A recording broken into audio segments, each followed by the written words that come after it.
안녕하십니까 여러분, 책 읽는 사자입니다. 오늘은 크리스천이 거룩한 좌파가 가능한가? 본인을 거룩한 좌파라고 주장하는 에즈베리 각성 운동의 특정인이 있습니다. 그러면 거룩한 좌파가 뭐냐? 거룩한 좌파는 가능하냐? 이런 이야기를 여러분과 함께 나눠보려고 하는데, 내용이 많기 때문에 최대한 제가 간략하게 보여드릴 거예요. 여러분들이 궁금하신 분들은 일시정지를 하시고 제가 준비한 원고를 차분하게 읽어보시는 걸 추천해 드리도록 하겠습니다. 자, 영상 시작하기 전에 전제할 것들이 좀 있습니다. 오해를 좀 없애려고, 불필요한 오해를 없애려고 하는 거예요. 첫 번째, 특정인의 주장과 에즈베리 각성 운동은 별개로 보아야 한다고 저는 생각합니다. 필자는 저는 에즈베리 각성 운동 그 자체는 긍정적으로 바라보는 입장입니다. 여러분들 에즈베리 운동이 우리가 어떻게 해석해야 되냐 그러면 류웅열 목사님의 영상 에즈베리 부흥 운동의 현장 류웅열 목사를 만나다 라는 제목인데 이거 참고하셔도 되고요. 워싱턴 장로교회입니다. 여기 채널에서 이제 이 설교를 보셔도 여러분들 많은 도움이 되실 겁니다. 다시 말씀드리면 전제가 뭐냐면 특정인의 주장과 특정인의 정체성과 에즈베리 각성 운동은 저는 좀 별개로 봐야 된다. 이런 말씀을 드립니다. 두 번째 전제는 뭐냐면, 제가 우려하는 바는 뭐냐면, 왜 이런 영상을 자꾸 찍어 나가는 거냐면, 그 특정인 있죠? 그 특정인의 마음의 동기와 중심, 그 이후에 그 사람이 거룩을 향한 실제적 몸부림은 어떨지 모르겠어요. 근데 그것과는 전혀 별개로, 이게 되게 중요한 겁니다. 별개로, 그 사람이 하나의 상징이 되어서 퀴어 중에서도 거룩한 퀴어가 있을 수 있고 거룩한 좌파가 있을 수 있고 하여 자신의 반성경적인 퀴어 정체성을 지키면서도 이게 되게 중요한 거예요. 이런 정체성을 지키면서도 개신교계 부흥과 거룩의 흐름에 얼마든지 동참할 수 있다라는 메시지가 개신교계 속에서 이게 중요합니다. 점진적으로 일반화될 것을 염려하기 때문에 그 각성 운동이 진짜냐 아니냐 이거는 제가 얘기할 근본이 아니라고 말씀을 드렸죠. 그것과 별개로 이 특정인으로 상징되고 이것들을 우리가 용인하거나 그런가 보다 하고 시간이 흐르게 넘어가 버릴 때는 우리도 모르게 잠재의식 속에서 우리의 어떤 그 점검표의 기준이 재정상화 돼버리는 건 아닌가 라는 우려가 있기 때문에 이런 영상을 구분해서 찍는 겁니다. 세 번째 존재 한번 볼까요? 물론 우리는 얼마든지 퀴어와 함께 예배드릴 수 있고 은혜 체험도 할 수 있으나 자칫 개신교인들의 보편적 인식 속에 예배 속 퀴어 그 자체가 하나의 용인될 수 있는 자연스러움으로 더 나아가 그것이 하나의 진보적인 또는 보다 성경적인 태도인 것처럼 여겨질 수 있는 가능성이 열릴 것을 염려하면서 이 영상을 찍는 겁니다. 제가 염려하는 바가 2번, 3번이다. 그래서 찍는 거다라는 걸 말씀을 드립니다. 자, 그러면 지금 첫 번째 여러분께 말씀드릴 건 뭐냐면 뉴욕타임즈에서 에즈베리 각성 운동이 기사화됐단 말이에요. 그리고 본인은 이제 게이 크리스천이다. 나는 거룩한 좌파다라고 주장하는 어떤 남자를 이제 본인들의 이 언론사의 어젠더에 녹여낸 그런 안타까운 기사가 있는데 이 내용을 기사화한 뉴욕타임즈는 어떤 성향의 매체인가 이런 것들부터 보자는 거죠. 여러분 화면에 바로 보이시죠? 뉴욕타임즈 있잖아요. 극좌입니다. 극좌. 좌가 뭐냐 우가 뭐냐 본인이 나름대로 책을 최소한 서너 권 정도 보지 않는 분들은 내 나름대로의 가치 판단으로 우다 좌다 이렇게 하실 텐데 그러면 서로 오해와 왜곡이 너무 쌓이니까 이런 것들 여러분들 제가 간단하게 바로 뒤에서 제가 생각하는 좌가 뭔지 우가 뭔지 이거를 말씀을 드릴 거예요. 여하간 뉴욕타임즈는 극좌다. 그러니까 극좌 매체에서 이 각성운동을 성경적으로 복음적으로 묘사하거나 기사를 싣는다기보다 그와 정반대되는 식으로 세울 수 있는 가능성이 굉장히 크겠죠. 이 내용은 원용석 기자님의 분류에 따른 표다 이런 말씀을 드립니다. 근데 제가 이렇게 굳이 안 보여드려도 뉴욕타임즈는 예전부터 유명했죠. 근데 한국은 보수 언론사라고 하는 곳에서도 뉴욕타임즈를 그냥 그대로 번역한단 말이에요. 일단 이런 것들이 있다. 그래서 뭡니까? 뉴욕타임즈는 어떤 매체냐? 극좌 매체다. 이것들을 먼저 딛고 가겠습니다. 그러면 너가 말하는 좌파 우파의 분간과 구분은 어떤 분류 방식을 채택했냐? 어떻게 정의 내리냐? 제가 눈에 말씀드렸죠? 1776년의 자유가 있고 1789년의 자유가 있다. 조평세 박사님의 칼럼과 그 구분법을 저는 굉장히 동의하고 도움을 얻는 측면이 있습니다. 미국의 독립선언으로 대표되는 1776년의 자유는 창조질서와 천부인권을 인정하였던 보수주의적 자유다. 그러면 아니 미국에서도 보수와 진보 있잖아. 이게 너무 복잡하시잖아요. 근데 여기에서 먼저 말씀드리는 건 미국을 있게 한 서구 문명이라는 이 자체, 자유민주주의라는 자체가 미국식 보수주의다. 이렇게 생각하시면 될 것 같습니다. 그러니까 미국도 이런 걸 반대하는 사람들이 있겠죠? 이런 사람들이 이제 리버럴이다, 뭐 좌파다 이렇게 되는 거겠죠? 반면 1789년 프랑스 혁명으로 대표되는 1789년의 자유는 창조주와 그 질서 대신 인간의 이성을 최고의 절대 존재로 주되해 인간이 유토피아적 지상 낙원을 설계할 수 있다고 믿는 사람 중심의 자유를 의미한다. 여러분들 딱 이제 감이 오시죠? 여기에서 이제 좌파 우파의 구분이 생긴 것이다 라고 얘기를 하고 계세요. 이 미국 혁명과 프랑스 혁명의 차이는 버크와 페인의 논쟁 등을 통해 보수와 진보 또는 우파와 좌파라는 정치 철학적 구분을 낳았다. 이해가 되시죠? 그러니까 미국식 자유민주주의, 한국도 미국식 자유민주주의를 이식했잖아요. 그렇기 때문에 우리는 우리나라나 미국이란 나라 자체가 보수주의라는 보자기가 있는 겁니다. 그리고 미국은 우파의 나라고 한국도 이런 의미에서는 우파의 나라로 만들어진 겁니다. 이해가 되시죠? 그래서 저는 이 논법, 이 구분법을 따라서 좌파다, 우파다 얘기를 하는 거예요. 그러면 여기서부터 일단 결론이 나오는데 어떤 결론입니까?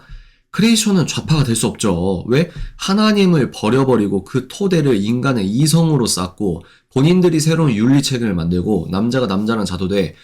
퀴어라는 정체성 자체를 부정하지 않아도 너가 종교생활 할 수 있어. 이런 개념과 아이디어 자체는 왼쪽인 겁니다. 그러니까 거룩한 좌파라고 하는 건 본인이 마치 이 저번 정권에서 법무부 장관을 했던 사람의 말처럼 민주주의자이면서 사회주의자다. 이런 말도 안 되는 이야기를 지금은 낮이면서 밤이다. 또 뭡니까? 나는 남자면서 여자다. 이런 것처럼 말이 안 되는 주장이에요.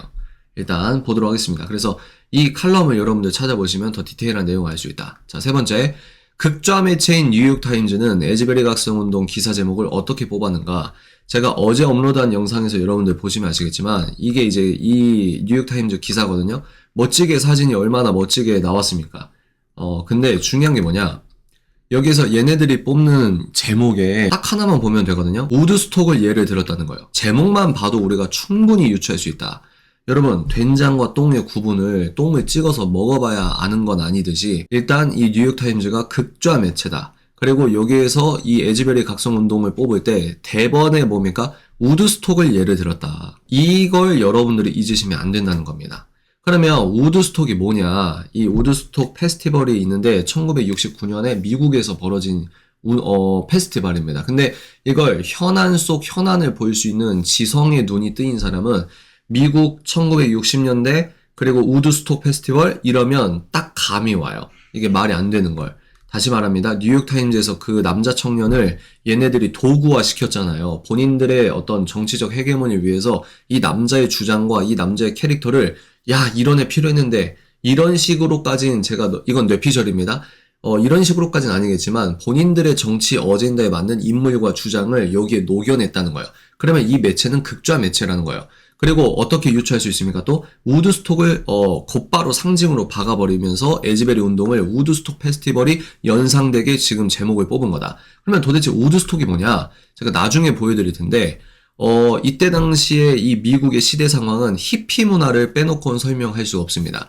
히피 문화로 상징되는 건 뭐죠? 음란한, 집단 섹스, 뭐 이런 거 있잖아요. 난교, 그리고 마약, 약물 중독 이런 것들을 빼놓고는 설명할 수 없거든요. 그런데 뉴욕타임즈라는 극좌 매체는 에즈베리 부흥 운동을 이런 식으로 자기들이 원하는 식의 프레이밍을 가미하고 있다. 저는 이렇게 말씀을 드리고 싶어요. 네 번째, 그러면 너가 그렇게 주장하는 우드스톡 페스티벌은 무엇이고 어떤 상징과 의미가 있냐? 여기 보시면 이제 프랜시스 셰퍼 목사님의 이제 책을 보면은 우드스톡과 1960년대, 70년대 미국의 사상사와 청년들의 어떤 현실, 정신적 현실이 나옵니다. 그들은 객관적 진리에 대한 희망을 포기하고 약물이 자신의 머릿속에 의미를 주리라고 생각했다.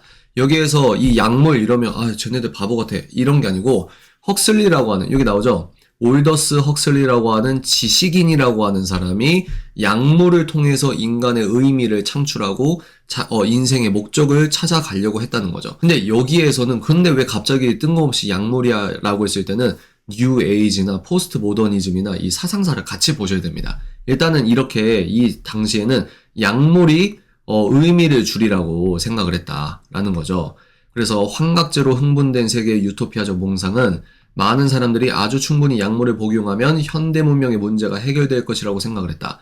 LSD라는 단어 많이 들어보신 분들 있을 겁니다. 그래서 미국에 소위 말해서 깨어있다고 하는 깨시민적 40대, 50대, 60대 이런 사람들이 히피 문화에 절어 있었을 때는 거의 거진다 이런 환각제를 경험한 적이 있는 사람들이 많습니다. 그래서 1964년과 그 후 몇 년 동안 히피 세계는 이러한 이데올로기적인 해답을 참으로 믿고 있었다.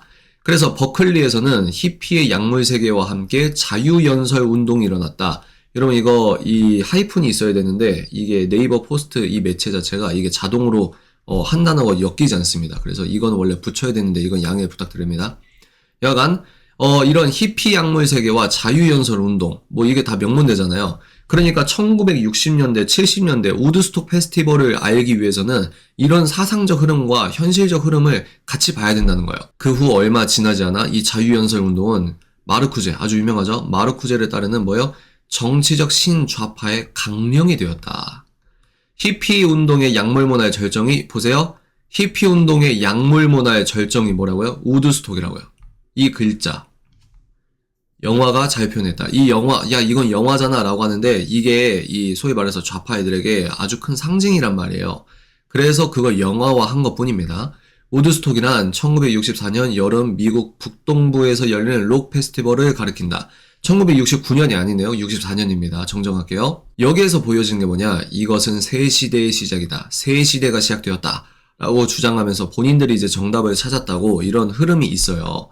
그러나 약물 세계는 이미 추한 것이 되었고 비록 젊은 사람들은 아직 알지 못했지만 그것은 그 낙관론의 종국에 접근하고 있었다. 답을 못 찾는 거죠. 답을 못 찾고 방황하는 거죠. 그래서 여기에서 이 지미 핸드릭스라고 하는 상징적인 사람이 약물 과다 복용으로 구토하다 죽었다. 그리고 이 운동 자체가 이 여론에 드물지게 하는 아주 극단적인 사례가 있기 때문에 빠르게 이 불이 꺼져 버립니다. 자, 그리고 여기에서는 국정원 15년 이상 국가정보대학원에서 교수로 활동하신 이희천 교수님이 쓴 책입니다. 이 교수님이 쓰신 책에도 비슷한 흐름이 나옵니다. 60년대, 70년대 미국의 상황을 알아야 된다는 거예요. 지금 여러분 리마인드 해보도록 하겠습니다. 지금 이걸 왜 하고 있죠? 뉴욕타임즈가 에즈베리 각성 운동을 우드스톡에 비유했다. 우드스톡은 뭐냐? 1960년대, 70년대 히피 문화로 상징되는 하나의 페스티벌이고 이 페스티벌이라는 현안 안에 진짜 현안은 지금 여러분께 보여드리는 이게 본질적 흐름이라는 거예요. 그래서 같이 섞일 수가 없는데 이 뉴욕타임즈는 각성운동을 우드스톡이라고 이 자기들의 프레이밍을 먼저 박아버리고 논지를 전개하는 문화 세뇌를 자행하고 있다. 그 문화 세뇌를 자행하고 있는데 어떤 남자 청년을 이 뉴욕타임즈가 이용하고 사용했다. 근데 이 남자 청년이 결이 같을 수도 있겠다라는 가능성을 얘기하는 겁니다. 그리고 이 남자는 거룩한 좌파라고 본인을 얘기하는데 그게 가능하냐? 지금 이 얘기를 하는 거예요. 당시 네오막시즘은 여러 형태로 분화되었는데 히피 바로 나오죠. 파괴, 탈권위, 반기독교 바로 나오죠. 인권운동, 월남전 반대, 반미 반전, 환경운동, 환경 탈레반들 있죠. 동성애 등 다양한 형태로 나타났다. 영화, 노래, 언론 등을 통해 프리섹스를 조장하고 기독교 문화를 파괴하기 위한 친좌익 운동이었다. 라고 하는데 에즈베리 각성운동을 지금 우드스톡에 비유하는 거예요. 이거는 뭐냐면 그 당시에 KGB가 뭐냐면 우리로 말하면 국정원입니다. 소련의 이 비밀 공작하는 이 사람이 유리 베지메노프라고 하는 사람이 캐나다로 망명해서 본인이 실체를 폭로하는 내용인데 미국 학생들을 대상으로 집요하게 심리전 공작을 펼쳤다고 주장하는 거예요. 그래서 1960년대 미국 대학을 다녔던 사람들은 사상적으로 오염된 사람들이다.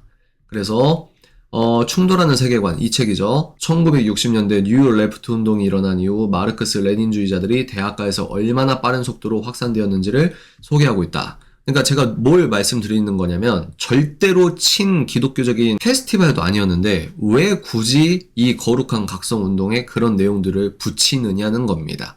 이해가 되시죠? 그래서 여러분 하나의 예를 들면은 이 잡스라는 스티브 잡스가 유명하잖아요. 애플 핸드폰을 쓰고 있는 20대나 10대 분들은 아직 잘 모르는 사람도 많을 텐데 이 스티브 잡스의 영화에 보면은 여기는 이제 샌들 같은 걸 신었는데 예전에 잡스는 긴 장발에 맨발로 다니고 이랬거든요. 여기 보시면 머리가 긴 남자가 있고 이 패션과 맨발 그리고 요가 같은 동양 뉴 에이지적 흐름이죠. 이런 문화가 이 히피 문화를 상징하는 장면들입니다. 이런 것들 이때의 시대상을 여러분께 보여드리는 거예요. 그러면 실제 사진을 보도록 하겠습니다. 이게 이제 영어 사이트인데 제가 여러분 바로 번역을 해서 보여드릴게요. 이 사진 여러분 1969년입니다. 그러니까 흐름이 같다는 거예요. 흐름이 같다. 이거 보시면 좀 정말 민망한 사진인데 이런 식의 문화 흐름이 있었다는 거예요. 이런 식의 문화 흐름. 이게 우드스톡으로 상징되는 흐름이라는 거예요. 근데 이게 여러분 에즈벨의 각성과 엇비슷합니까? 상징으로 쓸 수 있겠다고 생각하십니까? 절대 아니죠. 절대 아니죠. 너무 기가 막히고 정말 불쾌하고 이런 사진들을 보시고요. 여러분 여기 오른쪽에 나오는 이런 뉴스는 제가 보여드리고 싶어서 보여드리는 게 아니라서 양해를 부탁드립니다. 자 여러분 여기 보십시오. 마약을 널리 사용한 것으로 유명했다. 이런 흐름들을 여러분들이 보시라는 거예요. 그러면 여러분 다시 한번 올려서 확인해 볼까요? 뉴욕타임즈에서 뭐라고 뽑았다고요? 이게 말이 되냐는 겁니다. 여러분 다시 한번 보십시오. 이렇게 뽑았어요. 기독교인들을 위한 우드스톡. 이게 말이 됩니까? 이게 말이 된다고 생각하세요? 저는 여러분 이 기사를 안 읽어도 이 우드스톡 글자만 보고도 야 얘네들 진짜 너무하다 싶더라고요. 자 이제 이런 흐름들을 여러분들이 대략적으로나마 살펴봤습니다. 그러면 다섯 번째죠. 크리스천이 거룩한 좌파가 가능하냐 보도록 하겠습니다. 이 친구잖아요. 지금 이 친구가 이제 논란이 아닌 논란이 되고 있는데 이 친구가 2022년 8월 14일에 썼던 내용이라고 합니다.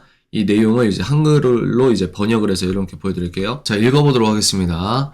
내가 지금 독신으로 살기로 한 것은 게이인 내 자신이 싫어서가 아니다. 여기서부터 약간 좀 의아하시죠? 게이라는 정체성 자체를 싫어하지 않습니다. 이해가 되시죠? 이제 본인이 거룩한 좌파라고 한 게 이제 유기적으로 이어지십니까?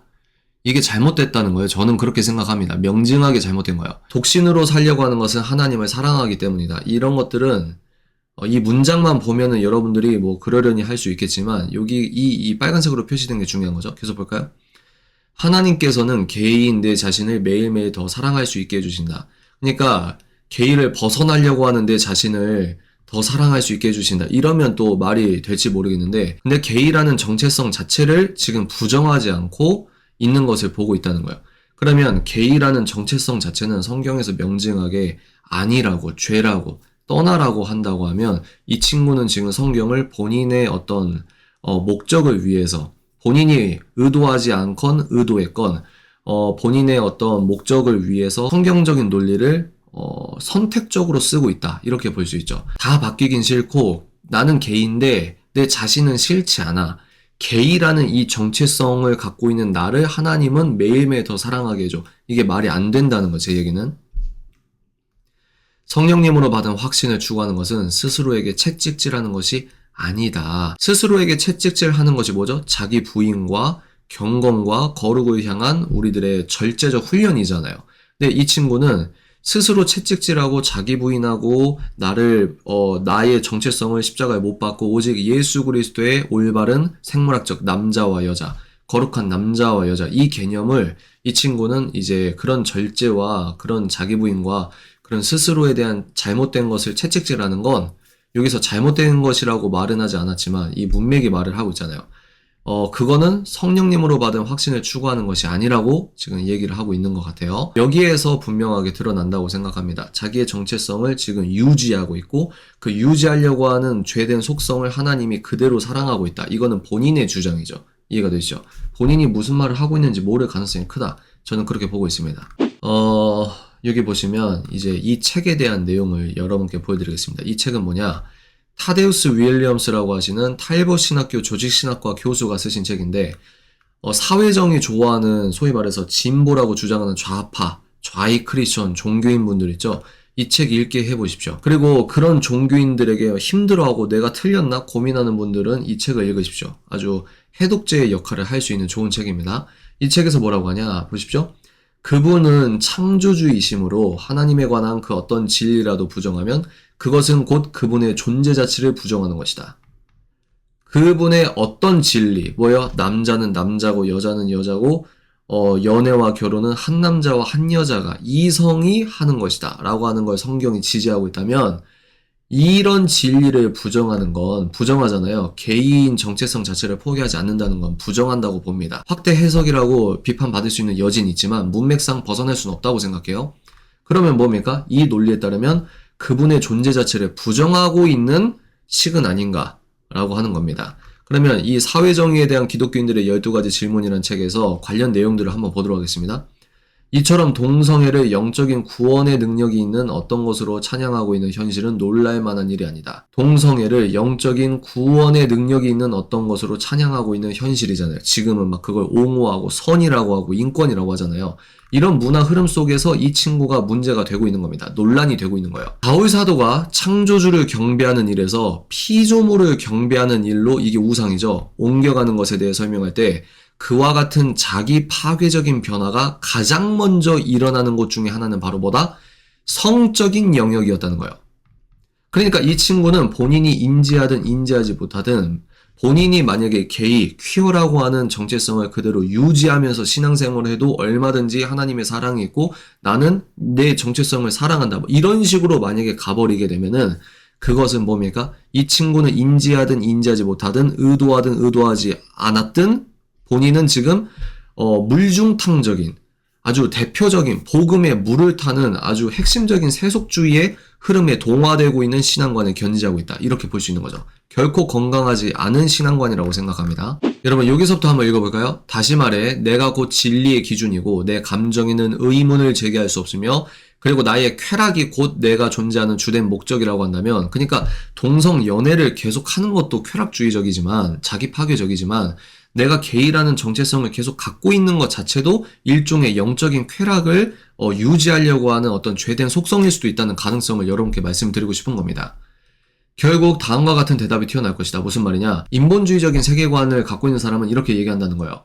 누구든 나의 성에 대해 의문을 제기한다면 거기에는 오직 한 가지 동기밖에 없다. 그것은 바로 증오다. 무슨 말이냐?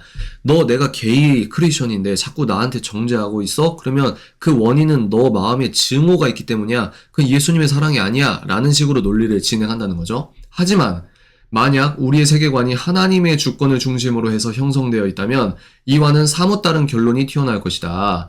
성적으로 타락한 사람들에게 은혜와 구속 그리고 치유가 필요하다는 말을 해주지 않는다면 그것은 사랑이라고 할 수 없다. 근데 이 친구는 뭐라고 합니까 여러분?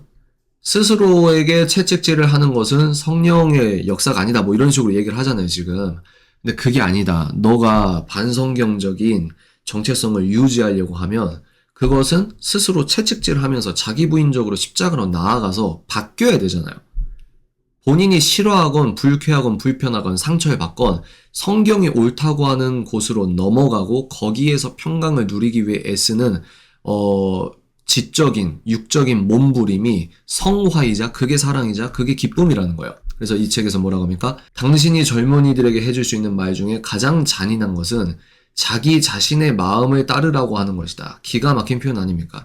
이걸 탈봇신학교 조직 교수님이 쓰신 좌파 어젠더를 성경적으로 논박하는 책의 내용에서 여러분께 발췌를 해드리는 거고 더 강력한 책이 있습니다. 이 책은 여러분 꼭 한번 읽어보십시오. 이분이 레즈비언이었습니다. 반기독교적인 레즈비언이었는데 이분이 하나님을 만나는 과정을 아주 깊이 있게 쓴 자서전이거든요. 굉장히 중요한 책이라고 생각합니다. 이분이 쓰신 말이에요. 나는 하나님께 내 죄를 깨닫게 해달라고 그리고 그 죄를 회개하게 해달라고 기도를 하는 단계에 있었다.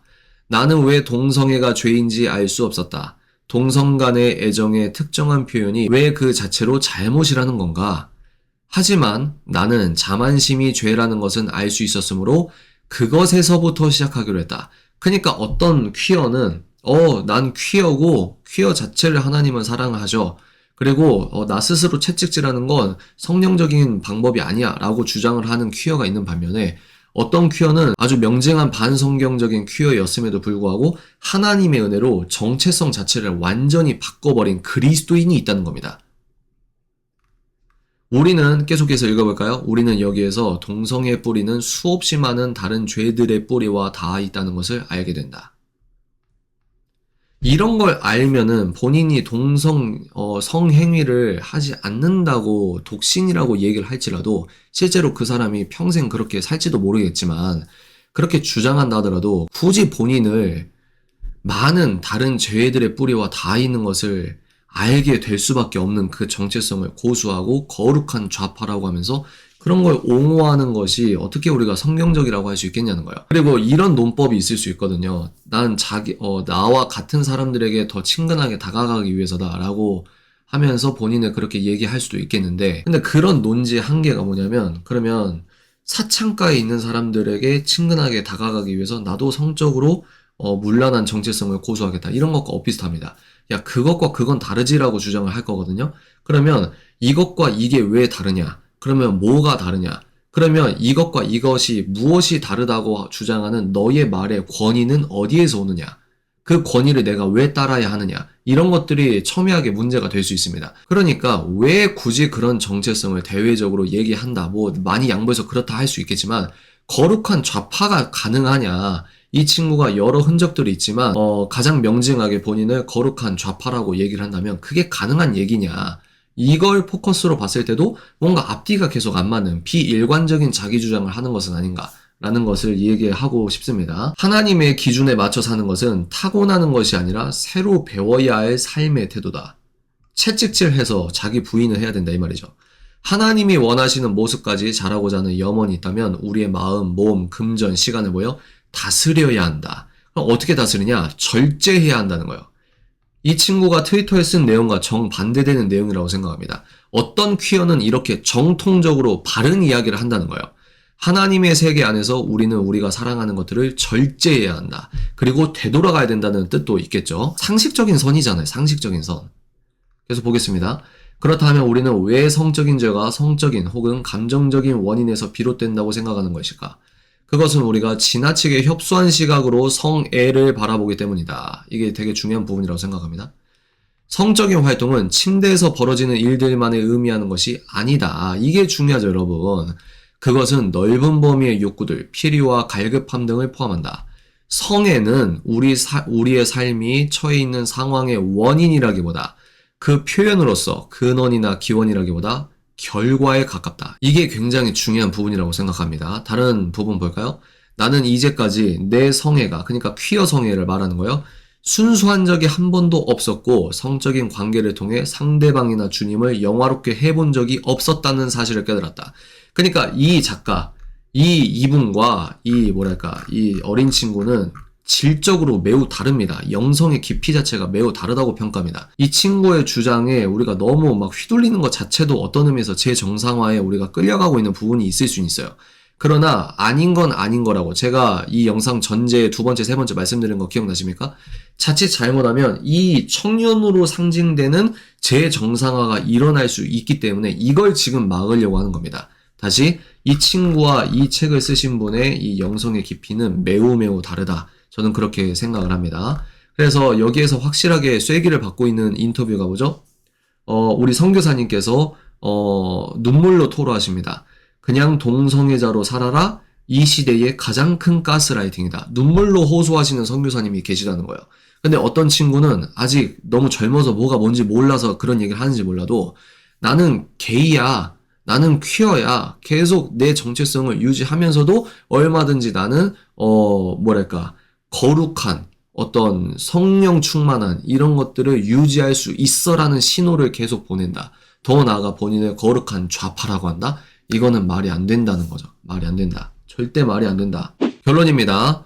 우파가 미국식 자유민주주의, 즉 미국식 보수주의라고 한다면 이런 의미에서 크리스천은 좌파가 될 수 없다는 겁니다. 여러분 이해가 되십니까?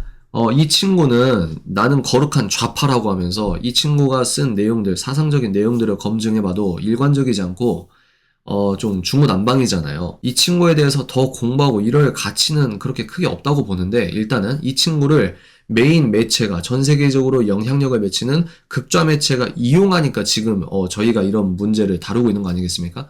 근데 거룩한 좌파라고 본인을 주장하지만 아까 좌파 우파 개념 설명해 드렸죠? 우파가 미국식 자유민주주의 보자기 그 자체를 의미하고 이걸 미국식 보수주의라고 한다면 크리스천은 좌파가 될 수 없고요. 크리스천은 미국식 보수주의자가 되는 겁니다. 이해가 되시죠? 본인을 거룩한 좌파라고 하는 크리스천이 있다면 무지하거나 악랄하거나 둘 중 하나입니다. 근데 안타까운 건 뭐냐면 그 두 개 중 어느 것 하나도 보다 성경적이다 라고 말할 수 있는 게 없다는 겁니다. 그래서 에즈베리 각성운동의 실제적 여파가 그 청년의 생각의 토대 그 자체를 바꾸길 바랍니다. 그의 마음과 삶 속에 참된 부흥이 진솔하게 시작되길 진심으로 응원합니다. 아직 잘 몰라서 그럴 것 같아요. 그리고 본인이 진짜 성령 하나님의 부흥의 씨앗이 있으면은 언젠간 본인의 잘못됨과 어떤 복음 안에서의 비일관성과 하나님께서 옳다고 하는 것을 본인이 아니라고 하는 식의, 그리고 복음적 사랑을 본인 위주로 편파적으로 편향적으로 해석하는 이 모든 것들을 버리는 순간이 오지 않을까, 그런 순간이 있기를 진심으로 응원한다는 거예요.